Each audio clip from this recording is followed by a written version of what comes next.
যে যেমন তার বউ তেমন, যে যেমন তার স্বামী তেমন। অর্থাৎ যে যেমন হবে তার লাইফ পার্টনার তেমন হবে। বউ যদি হয় 10 ঘাটে পানি খাওয়া, স্বামীও হবে 10 ঘাটে পানি খাওয়া। স্বামী যদি হয় 10 ঘাটে পানি খাওয়া, বউ হবে 10 ঘাটে পানি খাওয়া। এই যে আমাদের এই জানাটা, এই ক্ষেত্রে অনেকের প্রশ্ন হয় যে আসলে আমরা তো মাঝে মাঝে এর উল্টো দেখতে পাই। আয়াতটা মূলত আগে জানতে হবে। আল্লাহ তাআলা সূরাতুন নূরে বলেছেন, আল খাবিসাতু লিল খাবিসিনা ওয়াল খাবিসুনা লিল খাবিসাত ওয়াত তাইয়িবাতু লিত তাইয়িবিনা ওয়াত তাইয়িবুনা লিত তাইয়িবাত। It means bad character people, they will have bad character people, and good character people, they will have good character people. যে যেমন তার জীবন সঙ্গী হবে তেমন, এর অর্থ হচ্ছে এইটা। এখন এই আলোকে আমরা প্রশ্ন করি যে সবসময় তো এরকম আসলে হয় না, তাহলে এর উত্তরটা আসলে কি হবে? উত্তরটা হচ্ছে যে আসলে এই কথাটা অলওয়েজ সব জায়গায় সেম ভাবে অ্যাপ্লাই করা পসিবল নয়। যেমন আপনি খেয়াল করেন, ফেরাউনের মতো জঘন্য দুশ্চরিত্র, এর চেয়ে নিকৃষ্ট কোনো পুরুষ কি আল্লাহর জমিনে দ্বিতীয়টা আর কেউ কি আছে যুবক ভাইরা? তার ঘরে আল্লাহ তাআলা আসিয়া আলাইহিস সালামের মতো পুত পবিত্র নারী দান করেছেন।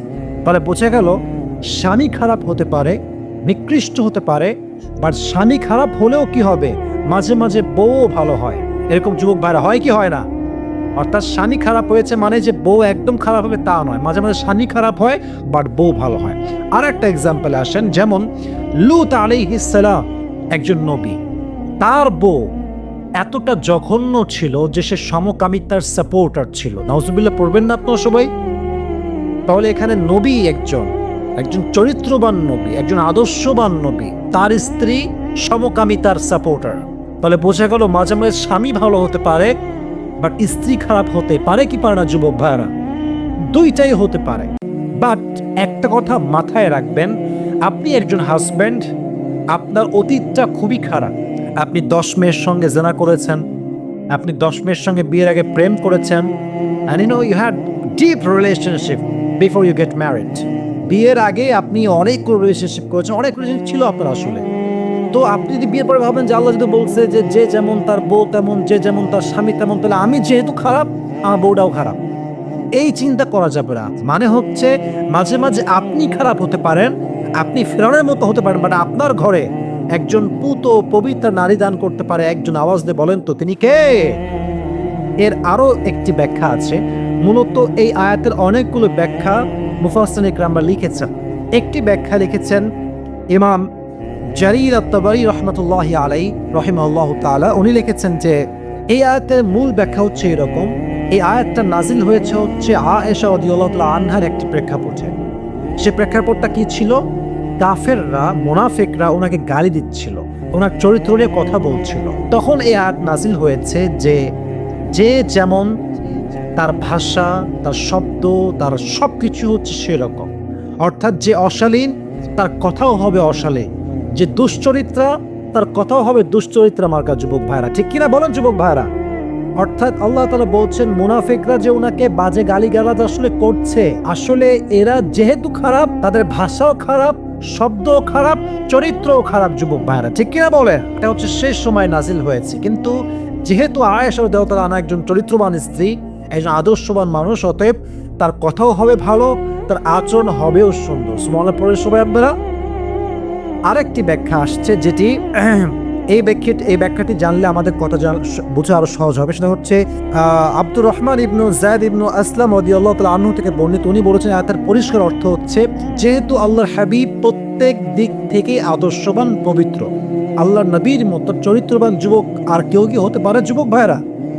তো আল্লাহ তাআলা বোঝাচ্ছেন যেহেতু আমার নবীজি পবিত্র, তাই তার স্ত্রীও হবে পবিত্র। অর্থাৎ তারা যে আয়েশাকে কলুষিত করছে যে আয়েশার চরিত্র খারাপ, ব্যাপারটা এরকম নয়। যেহেতু নবীর চরিত্র পবিত্র, অতএব এরকম চরিত্রবান যুবকের বিয়ে চরিত্রবান নারীর সঙ্গে হওয়াটাই হচ্ছে স্বাভাবিক ব্যাপার। পড়েন সবাই সুবহানাল্লাহ। তাহলে বোঝা গেল এখানে উদ্দেশ্য হচ্ছে ব্যাপারটা এরকম যে যে ব্যক্তি চরিত্রহীন, যার চরিত্র খারাপ, যার রুচি খারাপ, যে ব্যভিচারী, যে জেনাকারী, সে তার জীবন সঙ্গী তেমন করেই খুঁজবে যেমনটা তার রুচি। আমি আবার রিপিট করছি, দুশ্চরিত্র নারী দুশ্চরিত্র যুবককেই খুঁজবে, দুশ্চরিত্র যুবক দুশ্চরিত্র নারীকেই খুঁজবে। যে যেমন সে তার জীবন সঙ্গী তেমনই খুঁজে বের করবে। This is very natural. একজন হুজুরের রুচি একরকম হবে, একজন নায়কের রুচি আর এক রকম হবে।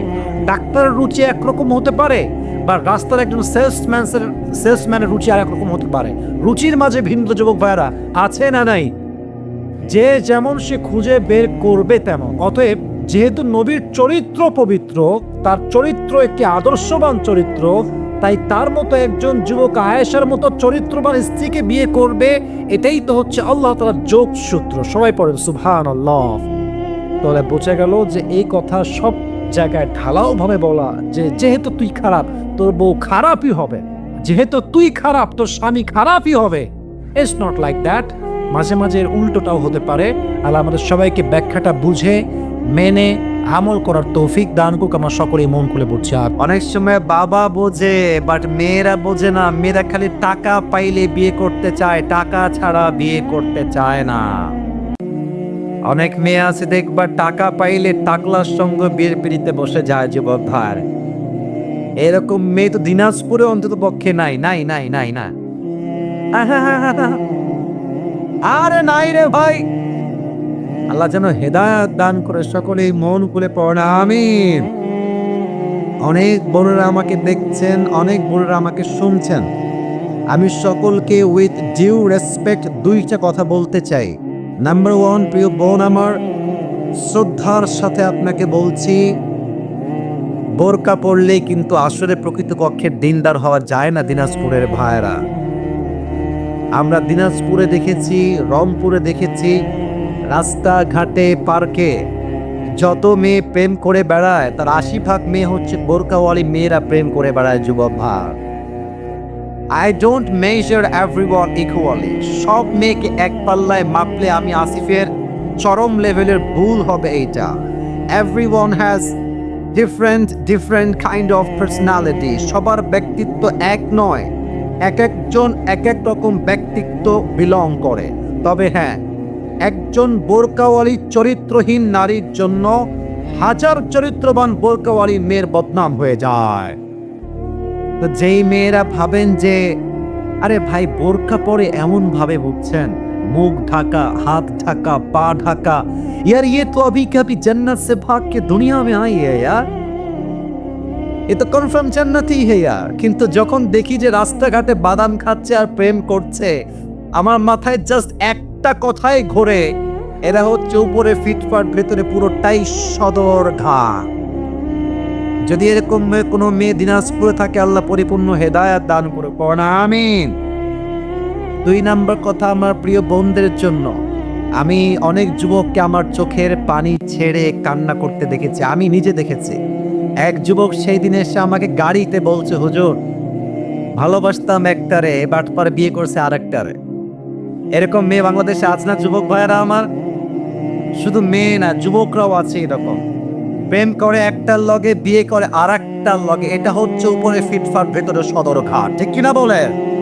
তো বেশিরভাগ ক্ষেত্রে মেয়েরা এই ধোঁকাবাজিটা করে। তারা বেটার অপশন খোঁজার জন্য একজনকে বাদ দিয়ে আরেক জায়গায় যেতে চায়। আমার প্রিয় বোন, একটা কথা মাথায় রাখবেন, টাকা দিয়ে কিন্তু শুধুমাত্র সুখ খুঁজে পাওয়া যায় না, চরিত্রের দরকার সবচেয়ে বেশি যুবক ভাইরা আমার।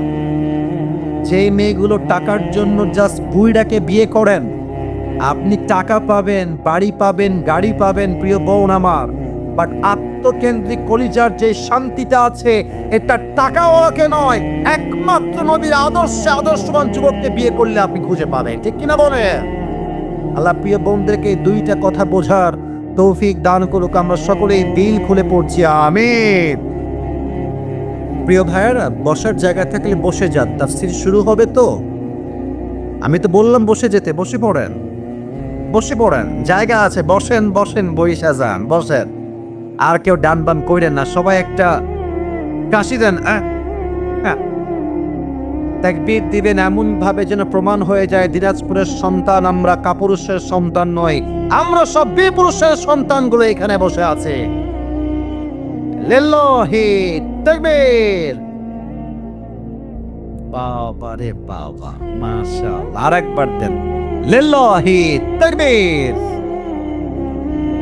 কোরআন থেকে আমি আসিফ আজকে একটা আয়াতের তাফসীর পেশ করব। তবে আয়াতের তাফসীর পেশ করার পূর্বে আমার কলিজার টুকরা মুরব্বী আব্বাজান যারা এসেছেন, আমার যুবক ভাইয়েরা যারা এসেছেন, মায়েরা বোনরা যারা এসেছেন, সবার জন্য আজ 3টা নসিহত বলেই আমি আমার তাফসীরে ফিরে যাব। আপনারা সবাই শেষ পর্যন্ত দোয়া করে যাবেন তো ইনশাআল্লাহ? না আসতে বললেন কেন? সবাই বলেন ইনশাআল্লাহ।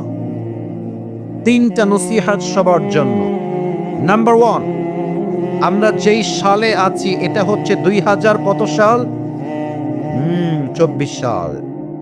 মাসটা কিন্তু ডিসেম্বর, বছর কিন্তু শেষ। অনেকে দেখবেন বছরের শেষ রাতে গুনাহের জন্য তওবা না করে শুভ নববর্ষের নামে রাস্তাঘাটে গান বাজিয়ে বেহায়াপনা করবে। যুবক ভাইরা আমার, না, এইটা করা যাবে না। আমি সবার কাছে এই 2024 সালের শেষ মুহূর্তে এসে ক্ষমা চাচ্ছি আমার প্রিয় ভাইরা। আমি যদি কখনো কাউকে নোয়িংলি অথবা আননোয়িংলি, ইচ্ছাকৃত অথবা অনিচ্ছাকৃত কাউকে কখনো কোনোভাবে হার্ট করে থাকি, কষ্ট করে থাকি, ফার্স্টলি মাই আল্লাহ ফরগিভ মি, প্রথমে আল্লাহ আমাকে মাফ করো। আমি আপনাদের সবার কাছেও মাফ চাই। এর কারণ হায়াত দিন দিন শেষ হচ্ছে, কবে যে মারা যাব we don't know about it, এটা আমরা জানি না, এই বিষয়ে আমরা কিছু বুঝি না। যে কোনো মুহূর্তে মালাকুল মউত চলে আসতে পারে আমাদের চোখের সামনে। 2024 সালের শেষে এসে সবার কাছে আমি দিল থেকে মাফ চাই। আল্লাহ যেন আমাদের সবাইকে একে অপরকে মাফ করার তৌফিক দান করে। সকলে মন করে পড়েন আমিন। কে কতটুকু বাঁচবো আমরা জানা নাই। 2024 সালটাই হতে পারে আমার জীবনের শেষ সাল। হয়তো নেক্সট সালে আমি কবরের বাসিন্দা হয়ে যাব। আপনারা আমাকে সবাই মাফ করে দিবেন, আমিও আপনাদের সবাইকে দিল থেকে মাফ করে দিলাম। বলেন সবাই আমিন। নাম্বার 1, মাফ চাইলাম। সবাই সবার কাছে মাফ চাইবেন, ভাই ভাইয়ের কাছে, বউ স্বামীর কাছে, স্বামী তার বউয়ের কাছে। আল্লাহ তৌফিক দান করুন। সকলেই পড়েন আমিন। 2 নাম্বার নসিহত আমার সমস্ত যুবকদের জন্য, মুরব্বীদের জন্য। আচ্ছা, আমরা তো সবাই মধ্যবিত্ত পরিবারের সন্তান, তাই না? আচ্ছা, আপনাদের কথা তো আমি শুনি নাই, আমরা সবাই মধ্যবিত্ত পরিবারের সন্তান না? আমি কোনো একটা ওয়াজে বলেছিলাম, আপনারা হয়তো অনেকে শুনেছেন, যে মধ্যবিত্ত পরিবারের সন্তান মানেই হচ্ছে একটা ব্র্যান্ড। যুবক ভাইরা, এর কারণ হচ্ছে আপনি আমাদেরকে সাইকেল দিবেন তাও চলবে, বাইক দিবেন তাও চলবে, আপনি আমাকে কার দিবেন তাও চলবে, যদি বলেন যে হেঁটে হেঁটে আসতে হবে তাও চলবে। এর কারণ আমরা মধ্যবিত্ত পরিবারের সন্তান। আমাকে আপনি আলু ভর্তা দিবেন আমি তাও খাবো, ভাজি দিবেন তাও খাবো, ডাউল দিবেন তাও খাবো, গোস্ত দিবেন তাও খাবো। কিছুই দিবেন না, কিছুই দিবেন না, জাস্ট পানি দিবেন আর ভাত দিবেন। ওই পান্তা ভাত আমার মরিচ দিয়েও চলবে। যুবক ভাইরা আমার, এর কারণ আমি বড়লোক ঘরের আদরে পেলে পোষা বড় বড় হওয়া ব্রয়লার মুরগি নই। আমি মধ্যবিত্ত পরিবারের সন্তানের কঠোর পরিশ্রমী সন্তান। যুবক ভাইরা আমার, তা আমি সবাইকে একটা কথা বলতে চাই, মাঝে মাঝে কারো বাড়ি দেখলে, কারো ভালো জামা দেখলে, কাউকে একটু হাসি খুশি দেখলে আমরা হতাশ হয়ে যাই। আমরা ভাবি হয়তোবা সে আমার চাইতে অনেক ভালো আছে। না না না না, মনে রাখবেন প্রত্যেকটা হাসির পেছনে একটা কষ্ট লুকিয়ে আছে, প্রত্যেকটা কষ্টের পেছনে আরো বিশাল বড় পাহাড় পরিমাণ কষ্ট লুকিয়ে আছে। ঠিক কিনা বলেন? পৃথিবীতে সমস্যার বাহিরে কেউ বসবাস করে না। জনপ্রিয় ব্যক্তির সমস্যা একরকম, নন ফেমাস ব্যক্তির সমস্যা আরেক রকম, ধনীর সমস্যা একরকম, গরিবের সমস্যা একরকম। পৃথিবীতে সমস্যাবিহীন কেউ নয়। বাট মূল কথা হচ্ছে বান্দা তার প্রত্যেকটা অবস্থায় যদি বলতে পারে আলহামদুলিল্লাহ আলা কুল্লি হাল, I am okay, I am perfect, I am just grateful to my lord, আমাকে আল্লাহ যা দিয়েছে তাতেই আমি খুশি, দেখবেন পুরো জীবনটাই জান্নাতের বাগান হয়ে যাবে। সুবহানাল্লাহ বলে সবাই। So don't compare yourself with anybody. You have to compare yourself with your Lord. আল্লাহর সঙ্গে যে কম্পেয়ার করেন যে আল্লাহ তুমি আমাকে কি কি দিয়েছো, আল্লাহ তুমি আমাকে যা দিয়েছো এটা অনেকের কাছে নাই। আবার অনেকের কাছে যা আছে এটা আমার কাছে নাই, অতএব যা নাই তা নিয়ে আফসোস নয়, যা আছে তাই নিয়ে আমরা শুকরগুজার হয়ে পড়বো সবাই আলহামদুলিল্লাহ। পড়ো সবাই আলহামদুলিল্লাহ। ডানে ভাইরা আলহামদুলিল্লাহ কয় নাই, বলো সবাই আলহামদুলিল্লাহ। সর্বশেষ কথা আমার কলেজের টুকরা যুবকদের জন্য এটা বলে আমি আমার আয়াতের তাফসিরে ফিরে যেতে চাই। যুবক ভাইয়েরা, নিজের জীবনটাকে ক্যারিয়ারটাকে সুন্দর করো। মনে রাখবা আজকালকার বাপ মারাও স্বার্থ ছাড়া ভালোবাসতে চায় না। কথা বিশ্বাস হয় না, তাই না? বিশ্বাস কবে? আর একটু সময় লাগবে। তাদের বিশ্বাস হচ্ছে না, আর একটু সময় লাগবে। দেখবা বাসায় 3 ছেলে, 2 ছেলে ইনকাম করে, আর এক ছেলে বেকার। তুমি দেখবা বাপ মা যারা কাজ করে তাদেরকে বেশি ভালোবাসে, টাকা পয়সা না বাপ মা ভালোবাসতে চায় না। যুবক ভাইয়েরা, আমি নিজে দেখেছি, আমার নিজে দেখা। ইনকাম নাই, বাপ মা মাঝে মাঝে খেতে বসে, ছেলেটা একটা টুকরা ভাত হাতে নিয়েছে খাওয়ার জন্য, বাপ বলছে তোর তো ভাত খাওয়ার যোগ্যতাই নাই, তুই বের হয়ে যা। আর কতদিন আমার ঘাড়ে বসে বসে খাবি? মা বলছে তুই বের হয়ে যা, তোর মতো সন্তান আমার দরকার নাই। টাকা দিবেন, দেখবেন যে আপনি বাপের কাছেও প্রিয়, মায়ের কাছেও প্রিয়, বউয়ের কাছেও আপনি প্রিয় হয়ে যাবেন। এটা তিতা বাস্তব কথা। এই পৃথিবীতে প্রত্যেকটা সম্পর্ক টিকে আছে স্বার্থের উপরে। যুবক ভাইরা, স্বার্থ থাকলেই বলে আই লাভ ইউ, স্বার্থ ফুরাই গেলেই কয় আই হেট ইউ। টাকা থাকলে দেখবা আশেপাশের ভালোবাসার মানুষের কোনো অভাব নাই, আর যখনই পকেট পাকা দেখবা নিজের ঘরের বউটা তোমাকে আর ভালোবাসছে না। ফোকাস অন ইউর ক্যারিয়ার, স্বপ্নকে বড় করো। মনে রাখবা জীবনে কাজটা হচ্ছে সবচেয়ে বড় দামি জিনিস।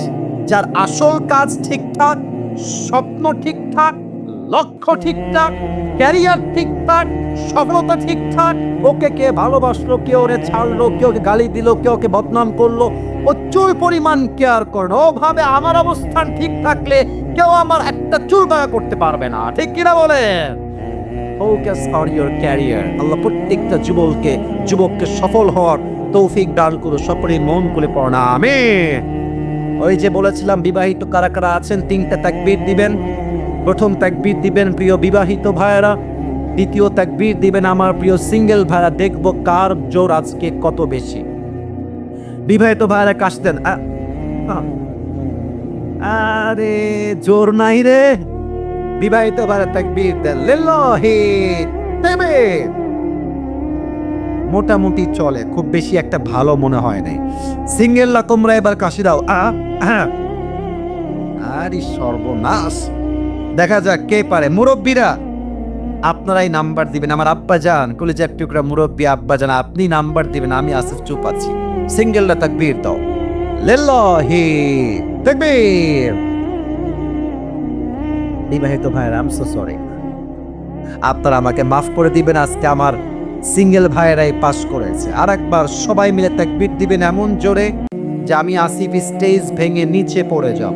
দেন তাকবীর সবাই মিলে, লিল্লাহি তাকবীর। আল কোরআনের আলো, মারাত্মক সাউন্ড ভাই, আবার দেন। আল কোরআনের আলো, আল হাদিসের আলো। কোরআন হাদিস যেখানে, আলেম ওলামা যেখানে, দিনাজপুরবাসী যেখানে, চিরির বন্দরবাসী যেখানে। আপনারা কি এখন কথা বলতে ভয়টাই পান নাকি? আরে ভয়ের দিন নাই। আল্লামা দেলোয়ার হোসেন সাইদি হুজুর একটা কথা প্রায় বলতেন যে বিড়ালের মতো 500 বছর বেঁচে থাকার কোনো দাম নাই, সিংহের মতো 1 ঘন্টা গর্জন দিয়ে আমরা বাঁচতে চাই। উনি এটা প্রমাণ করেছেন, ঈমান যদি হয় তাজা, পুরো জীবনটাই জেলখানায় কাটানো যায়, শহীদ হওয়া যায়, বাট মরতে মুমিন, মুজাহিদ মুমিন বাতিলের সামনে জীবন দিতে প্রস্তুত আছে, বাট তার মাথাকে বাতিলের সামনে মুমিন বান্দা নত করতে প্রস্তুত নয়। যুবক ভাইরা, দিস ইজ ঈমান। এটাই হচ্ছে ঈমান। সেই ঈমান থেকে আজ কিছু কথা বলার চেষ্টা করব। সকলেই আমরা দিল খুলে বলছি ইনশাআল্লাহ। আজ আমরা তাফসীর করব কোরআনুল কারীমের 4 নাম্বার পারার থেকে। আমি সবার থেকে উত্তর চাই, কত নাম্বার পারা? দিস ইজ দ্য সাউন্ড, এটাই চাই আমি সবার থেকে। সূরাটার নাম হচ্ছে সূরাতু আলে ইমরান। বলেন সবাই সূরাতু আলে ইমরান। আমার আব্বাজানরা কথা বলছে, মাশাআল্লাহ। বলেন তো সবাই সূরাটার নাম কি? আলে ইমরান, মাশাআল্লাহ। আয়াত সংখ্যা হচ্ছে 102। বলেন সবাই কত নাম্বার আয়াত? 102। এই সূরাতে আল্লাহ তাআলা এই আয়াতে আমাদের জন্য 2টা মেসেজ দিয়েছেন। বলেন সবাই আওয়াজ দিয়ে, কয়টা মেসেজ? যে কোনো আয়াতের তাফসীর পেশ করতে গেলে মোট 4টা জিনিস খুব বেশি প্রয়োজন হয়। There are 4 things that is most important to talk about. 4টা বিষয়কে হাইলাইট না করলে কোন আয়াতের তাফসীর কখনো পারফেক্টলি করা যায় না। 4টা বিষয়। নাম্বার 1, রাইট প্রনাউন্সিয়েশন, সঠিক তেলাওয়াত, শুদ্ধ তেলাওয়াত। নাম্বার 2, রাইট ট্রান্সলেশন, সঠিক তর্জমা। এন্ড থার্ড হচ্ছে what's the explanation of this আয়া, এই আয়াতের ব্যাখ্যা কি। And the fourth is what's the lesson that you have got from this আয়া, এই আয়াত থেকে তুমি কি শিক্ষা পেয়েছো। এই 4টা বিষয়ের তাফসীর না করলে কখনো কোনো আয়াতের তাফসীর কখনো সম্পূর্ণ হতে পারে। আসুন আমরা প্রথম অংশে ঢুকে যাই। আমি দেখতে পাচ্ছি ডানে বামে সামনে পেছনে আজকের মাহফিলটা, যদি আমার ভুল না হয় 90 বেশি আজকের মাহফিলে কলিজার টুকরা যুবক ভাইরা অংশগ্রহণ করেছে। আমি তোমাদের থেকে একটা আশাই রাখবো, শান্ত পরিবেশ দিবার। কেউ ওয়াজের মাঝে উঠে গেলে ওর লুঙ্গি টাইনা ধরে বসায় দিবা, তবে লুঙ্গি যেন খুলে না যায়। কেউ উঠবেন না, উঠলে কিন্তু ধমক খাবেন। যারা বিক্রি করছেন তারা ব্যতীত কেউ উঠবেন না। তাকবীর দেন সবাই, লিল্লাহি তাকবীর। প্রথম চ্যাপ্টার তেলাওয়াত। আউযু বিল্লাহি মিনাশ শাইতানির রাজীম। বিসমিল্লাহির রহমানির রহিম। ইয়া أيها الذين آمنوا اتقوا الله حق تقاته ولا تموتن إلا وأنتم مسلمون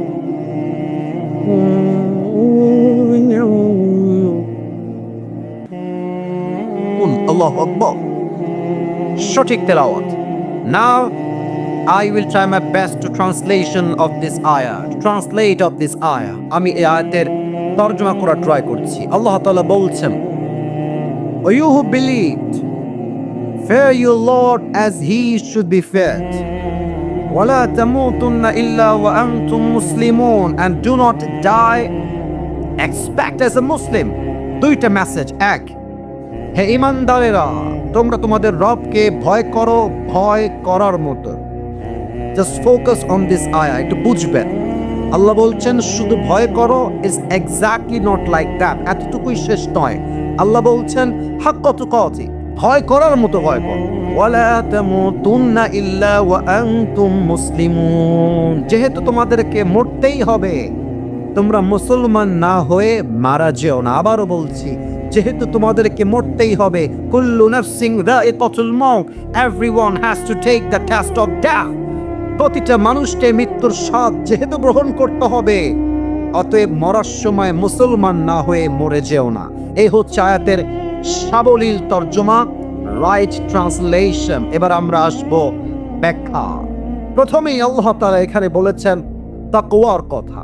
প্রথমে আমরা জানবো যে তাকওয়া কাকে বলা হয়, কোরআন তাকওয়া নিয়ে কি বলে, আল্লাহর হাবিব তার হাদিসে তাকওয়াকে কিভাবে হাইলাইট করেছেন, এই বিষয়টাকে আমরা হাইলাইট করার ট্রাই করব। ফার্স্ট অফ অল আমি তাকওয়ার বেনিফিটটা বলতে চাই, লাভ বলতে চাই। একটা ব্যবসা আপনি যখন করবেন, যদি আপনি জানেন যে ব্যবসাটা করলে আমি কোটি কোটি কোটি টাকার মালিক হয়ে যাব, দেখবেন ব্যবসা করতে আপনার আগ্রহ বেড়ে যাবে। কথা ঠিক আছে কিনা বলে?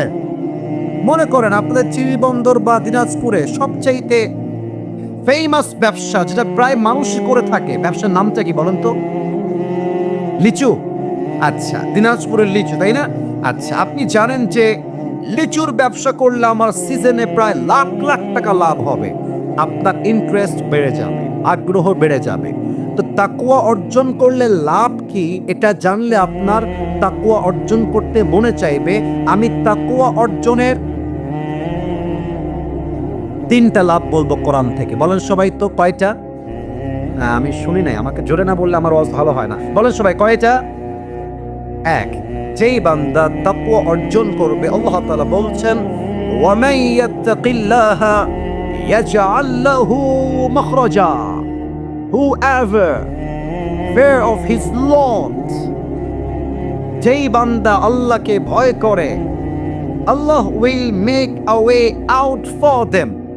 যেই বান্দার মাঝে তাকওয়ার গুণ আছে, ওই বান্দা যত বিপদগ্রস্ত হোক, পরিবারের চাল নাই, ডাল নাই, ভাত নাই, ব্যবসায় বরকত নাই, টাকা নাই, বাড়ি নাই, গাড়ি নাই, ডেঞ্জার, বিপদ আপদ বালার শেষ নাই, আল্লাহ বলছে আমার বান্দা যদি হয় তাকওয়াওয়ালা, ওকে বিপদ থেকে বের করার দায়িত্ব আমি আল্লাহ নিজেই নিয়ে নিলাম। সুবহানাল্লাহ পড়ে সবাই। 1 নাম্বার লাভ। আবার আল্লাহ তাআলা বলছেন ওয়ায়ারযুকুহু মিন হাইসু লা ইয়াহতাসিব, যেই বান্দার হৃদয়ে আল্লাহর ভয় থাকবে, তার যতই রিজিকের কমতি হোক না কেন, যতই অভাব হোক না কেন, আল্লাহ বলছেন আমি তাকে এমন জায়গার থেকে রিজিক প্রোভাইড করব, এমন জায়গার থেকে খাবার দিব, রিজিক দিব, লা ইয়াহতাসিব, they never could imagine before। এমন জায়গার থেকে রিজিক দিব, I will provide the sustenance from the sources they could never imagine before। এমন ভাবে আপনার সামনে রিজিক চলে আসবে, আপনি কল্পনাই করতে পারবেন না যে রিজিকটা আসলে আসলো কই থেকে, বাট দিয়েছে একজন। আওয়াজ দিয়ে বলো সবাই তিনি কে? 2 নাম্বার লাভ। 3 নাম্বার লাভ আরো মারাত্মক। আচ্ছা বলেন, দিনাজপুরের চির বন্দরের ভার, আমরা সবাই জান্নাত চাই কি চাই না? আমার আব্বা জানরা বলেছে, আপনারা আমার আওয়াজটা মনে হয় বোঝেন নাই। আমরা সবাই মুসলমান হিসেবে জান্নাত চাই কি চাই না? সূরাতুর রহমান 27 নম্বর পারা আল্লাহ তাআলা বলছেন ওয়ালিমান খাফা মাকামা রাব্বিহি জান্নাতান, for he who has feared the position of his Lord are 2 gardens। যেই বান্দা আল্লাহকে ভয় করে, কিয়ামতের দিবসে আল্লাহ তাআলা তার জন্য 2টা জান্নাতের ঘোষণা দিবে। আপনি একটা জান্নাতের মালিক হবেন না। আল্লাহ বলবে যেহেতু তোমার মাঝে আমার ভয় ছিল, তাকওয়া ছিল, আমি আল্লাহ তোমাকে আজকে 2টা জান্নাতের মালিক বানাই দিলাম। আল্লাহু আকবার। এই হচ্ছে তাকওয়া অর্জনের বেনিফিট বা লাভ। আচ্ছা, 5 আগস্টের আগে আমরা দেখেছি কয়েকদিনের মেয়র, কয়েকদিনের চেয়ারম্যান, বাপ রে বাপ, BMW কিনে ফেলেছে, ঢাকা শহরে ফ্ল্যাট হয়ে গিয়েছে। বুঝতে হবে দাল মে কুছ কালা তো জরুর হ্যায়। এখন আমরা দেখতে পাচ্ছি অনেকে নতুন করে পাখনা গজিয়েছে, তারা নতুন করে ইসলামকে আঘাত করতে চায়। মাথায় রাখবেন, সাইদি সাহেব বলেছিলেন যারা তোমরা আমাদেরকে গালি দাও মৌলবাদী বলে, তারা হচ্ছে সবাই আগাবাদী। বলেন তো, গোড়ায় শক্তি বেশি হয় না আগায় শক্তি বেশি হয়? গাছের আগায় শক্তি বেশি না গোড়ায় শক্তি বেশি? সাইদি সাহেব বলতেন বাড়াবাড়ি বেশি কইরো না, 16 কোটি মানুষ গাছের গোড়ায় একটা ঝাঁকুনি দিবে, মামুর বাড়ি দিল্লি গিয়ে তোমরা পড়বা, দিল্লি গিয়ে পড়েছে। অতএব স্পষ্ট কথা, আমার এই দেশে নেতার দাম বেশি নয়, মন্ত্রীর দাম বেশি নয়, যার টাকা বেশি তার দাম বেশি নয়, একমাত্র যে তার রবকে ভয় করে তার দাম আল্লাহর কাছে বেশি, মানুষের কাছেও বেশি হওয়া লাগবে। ঠিক কিনা বলে?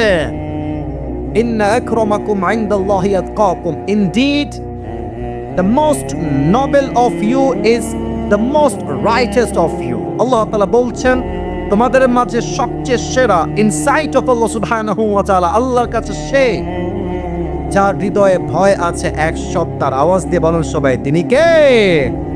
যাদের হৃদয়ে আছে আল্লাহর ভয়, তারা কভু পথ ভুলে যায় না। আল্লাহর প্রেম ছাড়া এই দুনিয়ায় কারো কাছে কোনো কিছু চায় না। ঠিক কিনা বলেন? রাতের আধারে যারা সিজদাতে রয়, দু চোখের অশ্রুতে নদী যেন বয়। ছলনার হাত ছানি যতই আসুক, ছলনার হাত ছানি যতই আসুক, পেছনে ফিরেও সে তাকায় না। পড়েন না সবাই?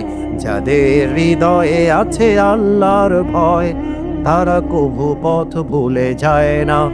আল্লাহর প্রেম ছাড়া এই দুনিয়ায় কারো কাছে কোনো কিছু চায় না। ঠিক কিনা বলেন? এবার আসুন, তাকওয়া কাকে বলে? তাকওয়ার আমি আসিফ হুজুর আজকে চিরবন্দরের মাটির তাকওয়ার আমি দুইটা ডেফিনেশন দিব, দুইটা সংজ্ঞা। বলেন সবাই, কয়টা? দুইটা। এক, উবাই ইবনু কাব রাদিয়াল্লাহু তাআলা আনহুকে একবার ওমর ফারুক ডাক দিয়ে বললেন, হে উবাই ইবনু কাব, তুমি আমাকে বলো তো, মা তারিফুত তাকওয়া, what is the definition of তাকওয়া? তাকওয়া কাকে বলে? উবাই ইবনু কাব বললেন, ইয়া ওমর, ইয়া খলিফাতুল মুসলিমিন, আপনি কি কখনো কাঁটাযুক্ত রাস্তায় হেঁটেছেন, চতুর্পাশে কাঁটা আর সাপ বিচ্ছু?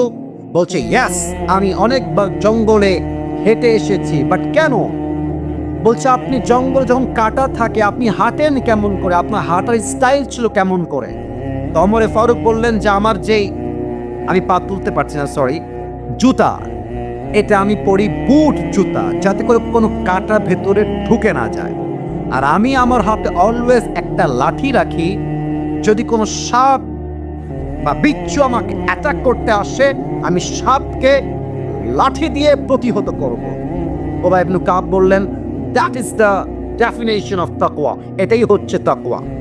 ওমর ফারুক বললেন, এটা কেমনে? লা মুহার, এটা তাকওয়ার সংজ্ঞা হয় কেমনে? প্লিজ এক্সপ্লেইন টু মি, ব্যাখ্যা করেন, এর ব্যাখ্যা আসলে কি? এবার উবাই ইবনে কাব ডাক দিয়ে বলছে, ইয়া ওমর, ইয়া খলিফাতুল মুসলিমিন, এই দুনিয়ার জমিনে যখন আপনি চলতে যাবেন, একদিকে আছে হালাল আর একদিকে আছে হারাম। মনে করেন আমাদের এই বাংলাদেশে আজকাল মামা খালু না থাকলে সরকারি চাকরি পাওয়াই যায় না। সরকারি কেন, যে কোনো চাকরি পেতে গেলেই বলবে যে মিষ্টি আর চা খাওয়ার জন্য 5 লাখ টাকা দিলেই আপনার চাকরিটা হয়ে যাবে। ডক্টর ইউনূস সাহেবকে আমি একটা আবদার করতে চাই, আপনি নিয়ম করবেন, যদি কোনো যোগ্য ব্যক্তি চাকরি নিতে গিয়ে ঘুষ দিতে হয়, যে ঘুষ নিবে তার জিহ্বাটা ছেড়ে ফেলতে হবে। যুবক আরামা, চাকরি হচ্ছে হালাল, বাট ঘুষ দিয়ে চাকরি নেওয়া এটা হচ্ছে হারাম। তো চাকরিও হালাল, ঘুষ নেওয়া হচ্ছে হারাম। যদি আপনি চাকরি করতে চান আপনি হালাল ভাবে করবেন, ঘুষ যদি আপনি না দিয়ে চাকরি করেন এটা হচ্ছে তাকওয়া। আপনি বলবেন, যদি আমাকে ঘুষের টাকা দিয়ে চাকরি নিতে হয়, ওই চাকরি আমার দরকার নয়, আমি ভ্যান চালায় খাবো, আমি ধান কেটে খাবো, আমি রিক্সা চালায় খাবো, বাদাম বিক্রি করে খাবো, বাট আমি মুসলমান ঘরের সন্তান, আমি হারামকে অর্জন করতে পারবো না। ঠিক কিনা বলেন? দিস ইজ তাকওয়া। হারামকে অ্যাভয়েড করবেন। আমি আবারও বলছি, তাকওয়া বুঝবেন, হারামকে ফেলাই দিবেন, হালালকে অ্যাকসেপ্ট করবেন, এটাই হচ্ছে তাকওয়া। আচ্ছা, আপনাদের চিরিরবন্দর দিনাজপুরে বিয়ে শাদী হয় না? আরে না হইলে আপনারা আসলেন কই থেকে রে ভাই? কথা কোন হয় না? হয়। আপনারা দেখবেন মুরব্বী আব্বাজান যারা আছেন, আমার আব্বাজানেরা, মুরব্বীরা, আমাকে এই চ্যাপ্টারে একটু মাফ করবেন, মুরব্বী আব্বাজান যারা এসেছেন, আমি আপনার কাছে আপনার পায়ে হাত রেখে আগেই মাফ চাচ্ছি। আমি আপনাদের কাউকে চিনি না, কারোর সঙ্গে আমার কোনো শত্রুতা নয়, একদমই নেই। দেখবেন মুরব্বী আব্বাজান 5 ওয়াক্ত নামাজ পড়ে, বাট মেয়ের বিয়েতে ডিজে বক্সে গান বাজিয়ে মেয়ের বিয়ে দেয়। তা আমি একজন বাবাকে, মুরব্বী চাচা দাড়িওয়ালা, বললাম যে আব্বাজান, আপনি একজন হাজী সাহেব, আপনি 5 ওয়াক্ত নামাজ পড়েন, আপনার মেয়ের বিয়েতে ডিজে বক্স কেন আব্বাজান? তা আমাকে বলছে, ফজর একটা মাত্র মেয়ে ডিজে গান না বাজালে কি বিয়েটা জমে? আহা আব্বাজান, আপনি কি ভাবলেন? বিয়েটা হচ্ছে হালাল আর ডিজে বক্স হচ্ছে হারাম। আপনি একটা পবিত্র কাজ করতে গিয়ে ডিজে বক্স আনলেন, আপনার মেয়ের সংসারটা আপনি আগেই বরকতবিহীন করে ফেললেন। যুবক ভাইরা, ঠিক কিনা বলেন? হালালকে অ্যাকসেপ্ট করতে হবে, হারাম থেকে বাঁচতে হবে। নাম্বার 1 ডেফিনেশন অফ তাকওয়া, এটাই হচ্ছে তাকওয়া। 1 নাম্বার। 2, নাম্বার 2, তাকওয়া মানে হচ্ছে রাত হচ্ছে অন্ধকার, রাত বাজে 2টা, আমার রুমের গেট লাগানো, জানালা লাগানো, আমি শুয়ে শুয়ে পর্নোগ্রাফি দেখছি, ব্লু ফিল্ম দেখছি, হিন্দি সিনেমা দেখছি, আমার দরজা বন্ধ, জানালাও বন্ধ।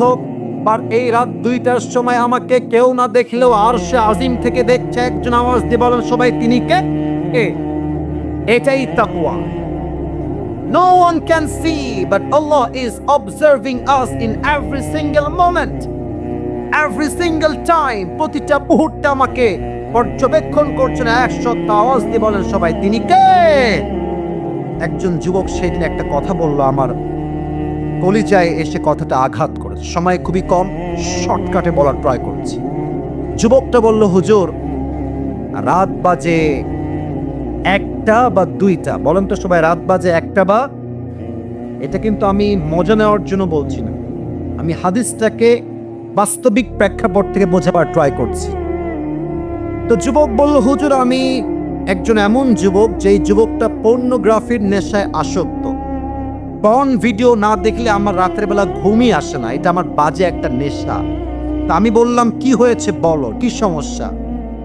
তো সে বলল, হুজুর রাতের বেলা আমি পর্নোগ্রাফি দেখছি, রাত বাজে 1টা বা 2টা, বাসায় আমার মাও নাই, বাবাও নাই, নো ওয়ান ইজ দেয়ার, কেউ নাই বাসায়, আমি একা, রুমের লক করা, সব window is locked and the gate is also locked, সব বন্ধ করা, আমার কানে হেডফোন দাও। হঠাৎ করে পর্নোগ্রাফি দেখতে দেখতে একটা ঠাস করে আমার কানে শব্দ আসলো। আমি সঙ্গে সঙ্গে মোবাইল ফোনটা অফ করে দিয়ে রেখে দিলাম। ভেবেছি বাপ মা কেউ চলে আসছে, মনে হয় দেখে ফেলবে আমাকে পর্নোগ্রাফি দেখা অবস্থায়, আমার মান সম্মান নষ্ট হয়ে যাবে। আমি ভয়ে থরথর করে কাঁপছি, কে আসলো, কে আমাকে দেখে ফেললো মনে হয়। গেট খুলে দেখছি আওয়াজটা আসছে একটা ছোট্ট ক্যাট, ছোট্ট বিড়ালের মাধ্যমে। বিড়ালটা ওখানে দাঁড়ায় আছে, আমার মাথায় টনক নড়লো। ইস রে, একটা বিড়ালের শব্দে আমার আত্মা কেঁপে উঠলো, আমার সম্মানের ভয় লাগলো। বাট আমি যে পর্নোগ্রাফি দেখছি, কোথায় সেই বিড়াল আর কোথায় আমার রব? আমাকে তো প্রত্যেকটা মুহূর্তে আমার রব পর্যবেক্ষণ করছে। যুবক ভাইরা, কথা ঠিক আছে কিনা বলো সবাই আমাকে। এটা ভেবে আমার কলেজে আঘাত লাগলো, হুজুর যে আল্লাহ তো আমাকে দেখছে, আমি আল্লাহকে ভয় পাইলাম, আমি বিড়ালকে ভয় পাইলাম। ওই দিন থেকে আমি তওবা করেছি, আজ অব্দি কখনো আমি আর পর্নোগ্রাফি দেখি নাই। সুবহানাল্লাহ পড়বেন না আপনারা সবাই? আচ্ছা, আপনারা যুবকরা মুরব্বীরা চিনবেন হয়তো বা, পাকিস্তানের একজন টপ ফেমাস স্কলার, তার নাম হচ্ছে মাওলানা তারিক জামিল। কেউ শুনছেন নামটা? পাকিস্তানের একজন টপ ফেমাস স্কলার। আমি আসিফের তো জামা কাপড়ের রং ঢঙের শেষ নাই, সানগ্লাস একরকম, টুপি একরকম, জুব্বার একরকম, ব্লেজার একরকম, আমরা একটু স্টাইলিশ, কোয়ালিফাইড, মডার্ন হওয়ার ট্রাই করি। বাট মাওলানা তারিক জামিল একদম সাদা সিধে মানুষ, অলওয়েজ সাদা পাঞ্জাবি, অলওয়েজ সাদা পায়জামা, অলওয়েজ সাদা পাগড়ি। কালকে বা কয়েকদিন আগে আমি তার ইউটিউবে একটা লেকচার শুনছিলাম অ্যাবাউট তাকওয়া, তাকওয়া নিয়ে। উনি একটা বাস্তবিক ঘটনা বললেন, আমি জাস্ট তাকওয়াকে বোঝাবার জন্য বলতে চাই। বলা যাবে নাকি যাবে না? পেছনে পারমিশন পাইছে, সামনে আওয়াজটা বেশি একটা কানে আসে নাই, বলা যাবে কি যাবে না? উনি বললেন, যেহেতু উনি পাকিস্তানের মানুষ, তো ওনার কথা কিন্তু উর্দু ভাষায় ছিল, আমি জাস্ট বোঝাবার স্বার্থে মাঝে মাঝে কথাগুলো কোট করার ট্রাই করছি।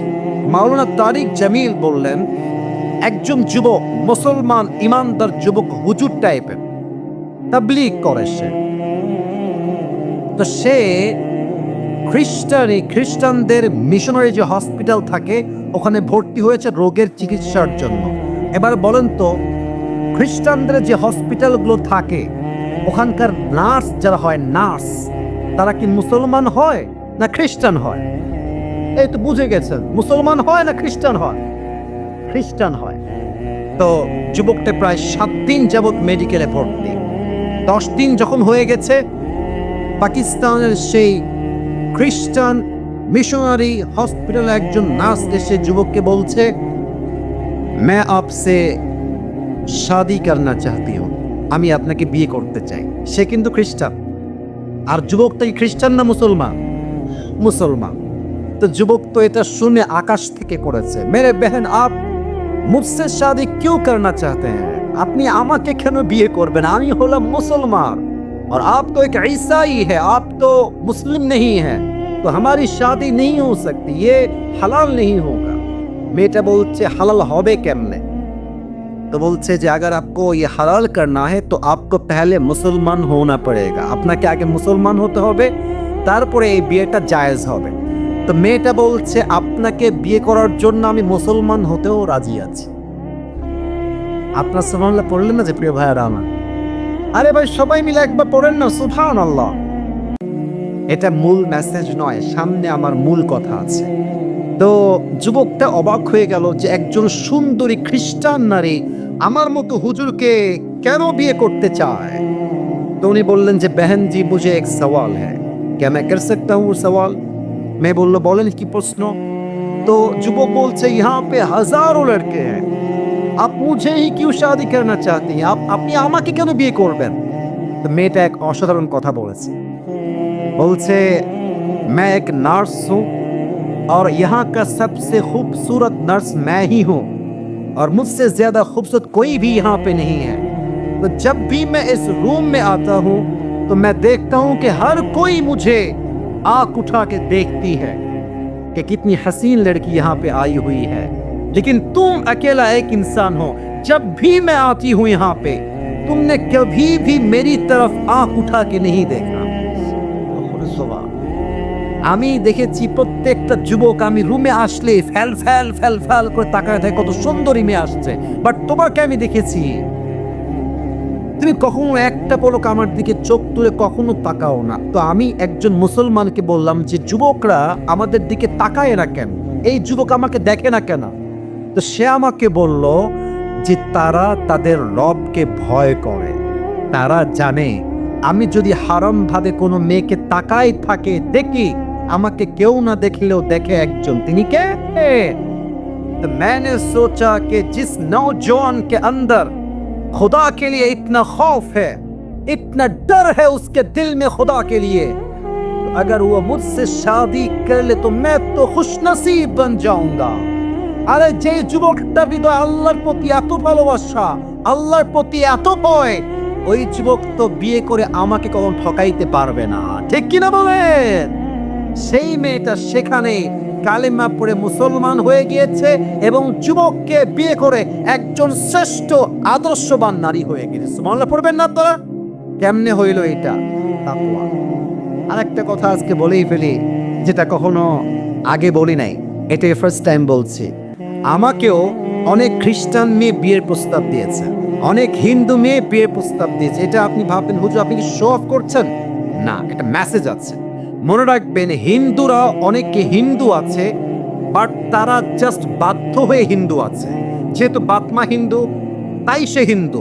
বাট অনেক হিন্দু আছে এমন যারা সুযোগ পেলে কালেমা পড়ে মুসলমান হয়ে যাবে, ঠিক কিনা বলে? তো আমি যারা প্রস্তাব দিয়েছেন আমি এটা মানে মিডিয়ার সামনে আজকে জীবনের প্রথম বললাম, আমি এটা বললাম এটার জন্য যে দেখেন আপনার আচরণ, আপনার কথা, আপনার কমিউনিকেশন, আপনার চরিত্র এতটা সুন্দর হতে হবে যেন বিধর্মীরা আপনার আচরণ দেখে কালেমা পড়ে মুসলমান হতে আগ্রহী হয়। কথা ঠিক আছে কিনা বলে? তো আমি দেখেছি একজন মেয়ে যে হিন্দু আমাকে বিয়ে করার জন্য খুব বেশি পাগলামি সে করেছিল। এটা আমি আবারও বলছি, আজকে ফার্স্ট টাইম বলছি, জাস্ট বোঝাবার স্বার্থে যে ইসলামটা কত সুন্দর এটা বোঝার ট্রাই করেন। তো যখন সে খুব বেশি পাগলামি করছে, মানে সব করার ডান, কাগজ করে নিয়ে আসছে, মুসলমান হয়ে যাবে, জাস্ট বিয়ে করতে চায় সে। তা আমি যে প্রস্তাব নিয়ে আসছে তাকে বললাম ভাই তাকে একটু বললেন যে সে সব বাদ দিয়ে আসিফ হুজুর কেন বিয়ে করতে চায়, হিন্দু মেয়ে আর কি, খ্রিস্টান না।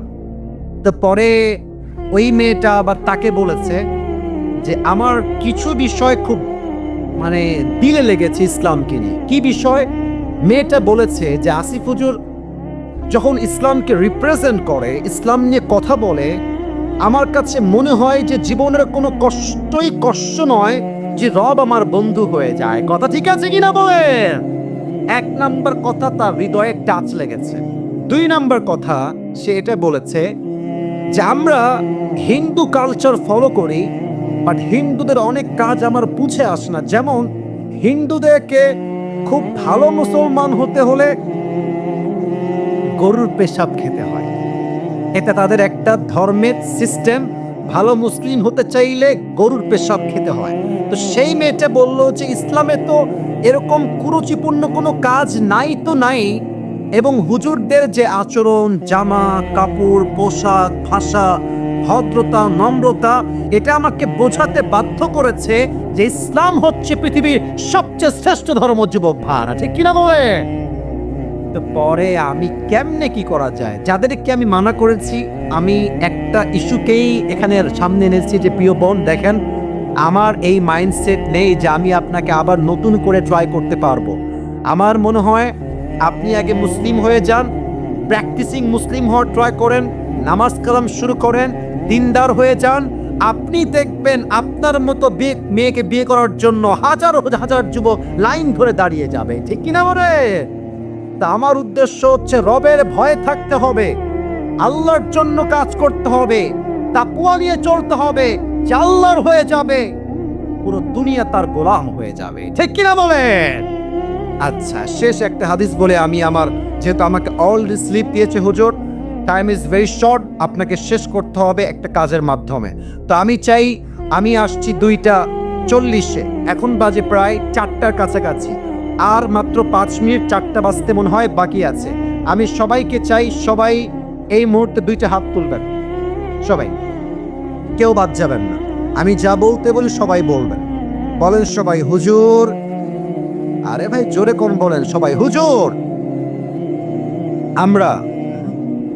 এত আস্তে কেন বলেন সবাই? আমরা দিনাজপুরের সন্তান। আপনাকে। এত আস্তে বলেন সবাই। আপনাকে। এবার জোরে বলবেন, ওয়াদা দিলাম আমরা কেউ দোয়া না করে উঠে যাব না। হাত কোথায়? এমনে উঠে যাব না। সবাই বলেন দিল খুলে ইনশাআল্লাহ। আর একবার বলেন সবাই ইনশাআল্লাহ। প্রবাদ বাক্য আছে না একটা, যে শেষ ভালো যার সব ভালো, তা আমরা সবাই জানি। আর একটা জিনিস দেখেন, প্রায় 1.5 ঘন্টার কাছাকাছি আমি কথা বলছি, এখান থেকে উঠেই যায় না, ডান বামি হয় না। এটাই প্রমাণ এই দিনাজপুরের মাটি পুরোটা ইসলামের খাঁটি আমার যুবক ভাড়া। ঠিক কিনা বলে? আপনি বিশ্বাস করেন, রংপুর, দিনাজপুর, সৈয়দপুর, নীলফামারী, ঠাকুরগাঁও, এখানে যেই পরিমাণ প্রোগ্রাম হয়, পুরো দেশের টপ লিস্টে এই বিভাগ, এই জেলাগুলো রয়েছে যুবক ভাড়া। ঠিক কিনা বলে? আল্লাহ এই মানুষগুলোকে কবুল করুন, সকলেই দিল খুলে পড়েন আমি। আচ্ছা, 2টা মেসেজ দিয়েছিলাম, এক হচ্ছে আল্লাহকে ভয় করার মতো ভয় করো, আর এক হচ্ছে তোমরা প্রকৃতপক্ষের মুসলিম না হয়ে মারা যেও। এই শেষ একটা মেসেজ কয়েক মিনিট ব্যাখ্যা করব, তারপরে জাস্ট রুমাল কালেকশন হবে, দোয়া হয়ে যাবে, তারপরে নামাজ হবে। সবাই থাকবেন তো ইনশাআল্লাহ? আচ্ছা, এবার আমাকে উত্তর দেন, আমরা সবাই হিন্দু না মুসলমান? ভাই ভাই শেষ কথা, ভাই শেষ টপিক, কথা বলেন সবাই। আমরা হিন্দু না মুসলমান? আমরা খ্রিস্টান না মুসলমান? আরে মিয়া গৌরব ইয়ে বাঘের মতো কোন, আমরা সবাই বৌদ্ধ না মুসলমান? তো আল্লাহ কেন বললেন যে তোমরা মুসলমান না হয়ে কবরে এসো না? আমরা তো মুসলমান, তবুও আল্লাহ বললেন তোমরা মুসলমান না হয়ে কবরে এসো না কেন? ব্যাখ্যা আছে। প্রিয় ভাইয়েরা আমার, আমাদের দেশ হচ্ছে বাংলাদেশ। আমরা মুসলমানরা সাম্প্রদায়িক দাঙ্গা লাগাতে চাই না, আমরা সম্প্রীতি নিয়ে থাকতে চাই। আমরা দাঙ্গা নয়, আমরা শান্তিপ্রিয় মুসলমান যুবক ভাড়া। ঠিক কিনা বলে? আমাদের পাশের দেশ ভারত হচ্ছে আমাদের দেশের সবচেয়ে বড় শত্রু দেশ, বলতে আমার লজ্জা লাগছে, এই সত্য কথা যুবক ভাড়া। আর আর আর ভারতের যে সাংবাদিকগুলো নিউজ রিপ্রেজেন্ট করে মিডিয়ার সামনে, তোমরা আমার কথার ভাঁজ বুঝবা, এদেরকে সাংবাদিক মনে হয় কম, হকার মনে হয় বেশি যুবক। আর একটা আছে, বাংলাদেশ আর থাকবে না। আমি অভিমান করেছি, আমি কোনো চিল্লা ফাল্লা করবো না। বেটা তুই বাংলাদেশ থাকবে না, তুই বলার কে রে? তোর বাপের বেটা তুই হয়ে থাকলে বাংলাদেশে একবার আয় না, তোর পিঠের একটা হাড়টি চামড়া বাকি থাকবে না যুবক ভাইরা আমার। আমরা তো মারামারি চাই না, তাই চুপচাপ থাকি। আর একে দেখলে আমার কেন যেন এই হিজড়া মনে হয়, আর একে দেখলে আমার ফিল হয় যে এই বেটা সাংবাদিক হওয়ার যোগ্য নয়। ঢাকার গুলিস্তানে আন্ডার প্যান্ট বিক্রি করলে বেশি মানাবে দিনাজপুরের ভাড়। আমরা মুসলমান ঘরের সন্তান, তাই আমরা দাঙ্গা চাই না। তবে ভারতকে বুঝতে হবে আমরা সংখ্যায় কম হতে পারি, বাট আমাদের মাঝে ইমানের জোর আছে, কোরআনের ভালোবাসা আছে। পানি যতই নম্র হোক, যতই ঠান্ডা হোক, বাট পানির স্রোত যখন একবার শুরু হয়ে যায়, পানি তর্জন গর্জন স্রোতে আকাশ সমান পাহাড়কেও পানি ভেঙ্গে চুরে দুই টুকরো করে দেয় যুবক ভাইরা আমার। অতএব ভারত যদি ভাবে আমার দেশের 1 ইঞ্চি মাটিকে তারা দখল করবে, স্পষ্ট পয়গাম, আগামীতে কোন স্বৈরাচারের মাধ্যমে যদি আমার দেশের স্বাধীনতা সার্বভৌমত্বে একটা আঘাত করা হয়, এই দিনাজপুরের মাটির থেকে একটা শহীদ আবু সাঈদ নয়, হাজার হাজার শহীদ আবু সাঈদ মাথায় কাফনের কাপড় বেঁধে রাস্তায় জীবন দেওয়ার জন্য, শহীদ হওয়ার জন্য প্রস্তুত। হাত তুলে বলেন সবাই।